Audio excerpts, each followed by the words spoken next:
I've replayed Dark Souls 3 recently. I was sick as hell and I just cocooned up, ordered some food in, and played for 12 hours straight. It felt weird to me at first that I had this calling to play Dark Souls, while my body felt like it deserved to be picked up by a raccoon. Lost it, have you? Was I not roughed up enough by the disease already? Wasn't playing Dark Souls this masochistic instinct that I should talk about with my therapist? And my conclusion was that, quite in the contrary, Dark Souls is at its most meaningful in times of hardship. And in my latest playthrough, this couldn't really count as such. A headache and a sore throat are really nothing. But there are many videos out there where people say that Dark Souls saved them while they were at their lowest point. It's an experience shared by many, and in some ways, by me. And it leaves us with a question. Why Dark Souls?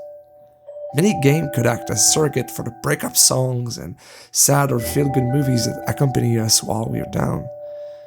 Pieces of art that we go back to because they make us feel understood. But they just do that. They just make us feel understood. They are hugs for the soul, but like real hugs, they can make you feel loved, but they can't make you love yourself. They're a good thing, don't get me wrong. I've listened to Skinny Love about 1,000 times in a row in my first breakup, and I owe Justin Vernon 10 buckets of ice cream for that. But they are limited in what they can bring. They are exterior to you. And in some key moments in your life, you need to figure things out by yourself. That's what Dark Souls lets you do. And my point is that it does that by being a safe space, hence the title of this video. And I know that the notion of safe spaces has been labeled as a political statement, and as per usual in times of debates, only the worst version of an idea is upheld so that it's easy to refute it. But let's be open today, because I really think that Dark Souls is a safe space, and that's one of the big reasons it helps people as much as it does. And for me, that's what's important.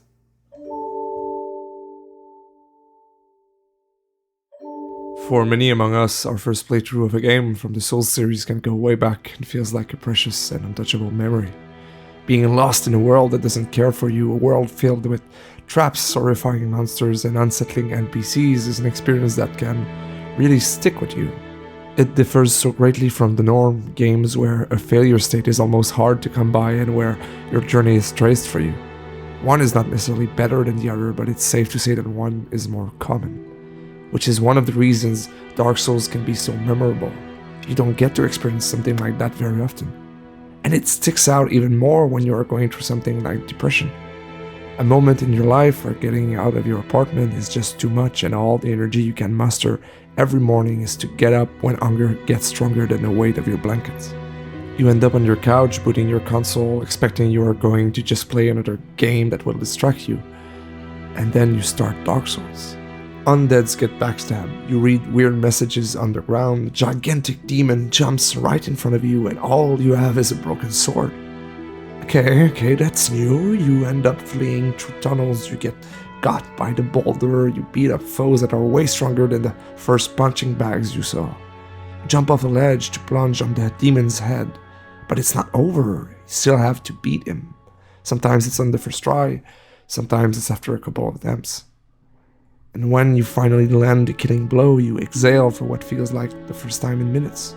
You accomplished something and it didn't feel handed to you. And to me, that's the first notion that is important on the question of Dark Souls as a safe space. It doesn't care about your situation. I know it's weird, but stick with me. When you are going through something, everyone around you tends to treat you like you're made of crystal. They look at you solely as what you are going through. You are the guy going through a breakup, the girl going through depression. You are the person whose parent just died. And that can be a really alienating feeling, to be defined by your hardships, to have every interaction about the worst thing in your life. But when you boot Dark Souls, it's all the same, no matter what happened in your life. The game's not going to pull punches. The Capra Demon is still waiting for you with his 2 dogs, even if you had to close your business yesterday. The second gargoyle is still going to come down if your treatment isn't going well. And that can be so liberating to be, for once, maybe in a long time, looked at like a normal person.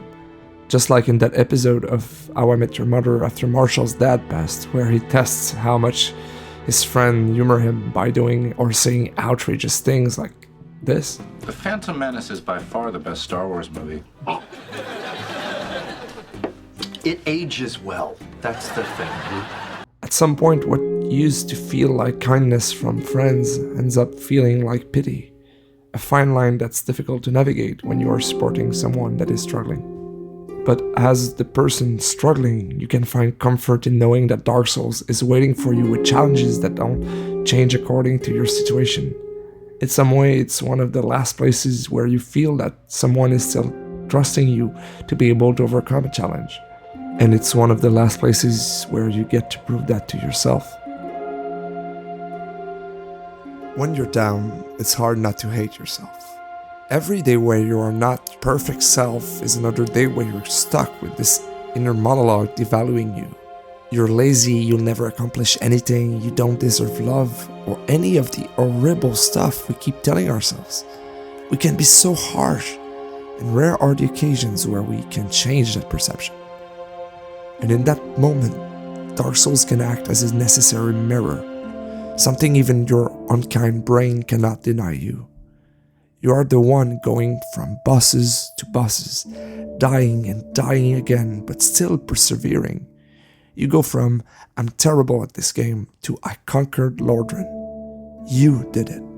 You overcame a fabled challenge, the literal definition of difficulty in recent gaming history. Dark Souls becomes the incarnation of you can do it. But that's not a new lesson. Certainly a friend, a family member, or some inspiring graduation speech from a random celebrity could have told you that, right? But that's the only thing they can do. Tell you.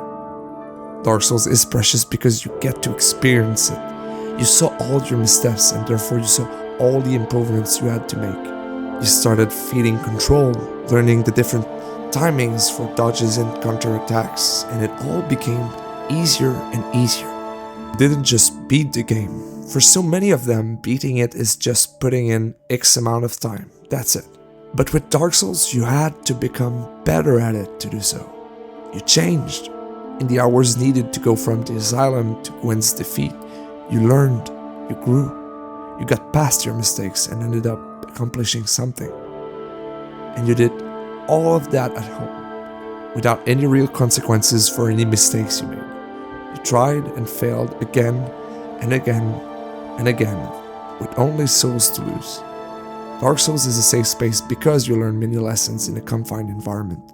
It's an enclosed adversity, a digital training ground where you learn the motion of one of the most important aspects of life: resilience.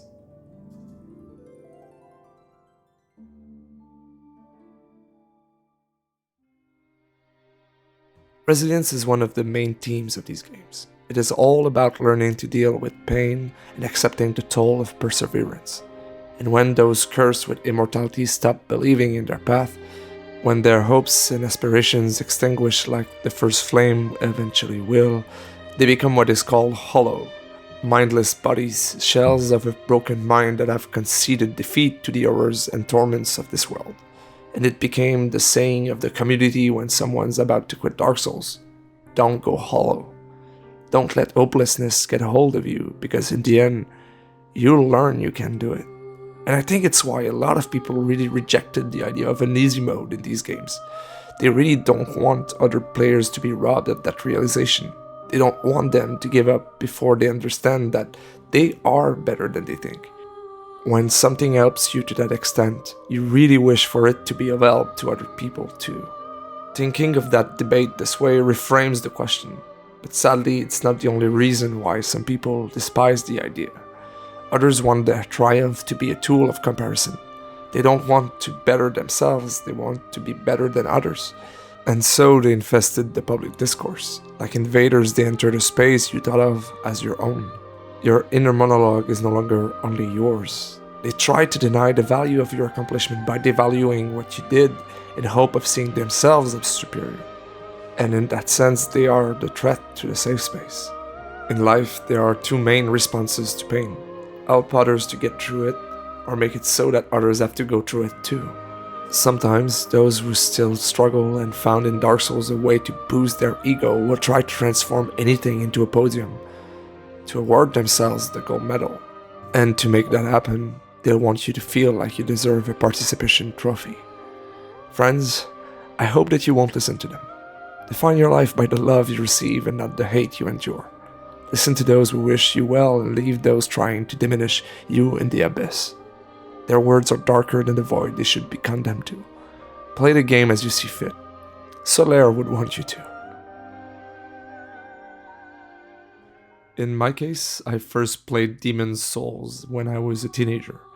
I quit at the Armored Spider and then returned a couple months later to the game with the help of a duo of YouTubers. I followed step by step their journey and found joy in just mimicking it. Many years later, at the beginning of a master's degree, I decided to go back to gaming, since now I had a little money. I had heard of the continuation of the Souls series, but never played another one. I bought a PS4 and a little game called Bloodborne. I gave it a try, and it got my ass kicked. But I persevered, played it blind because a friend of mine told me the experience was worth it. And I managed to beat it. Later that year, I found myself going back to a big depressive episode. I quit my position as a research assistant.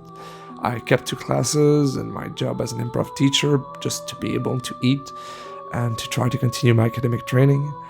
At that point, all I could do was just playing Fallout 76, of all games, Fallout 76, every day, going through a daily routine as empty as the soul of the execs at Bethesda.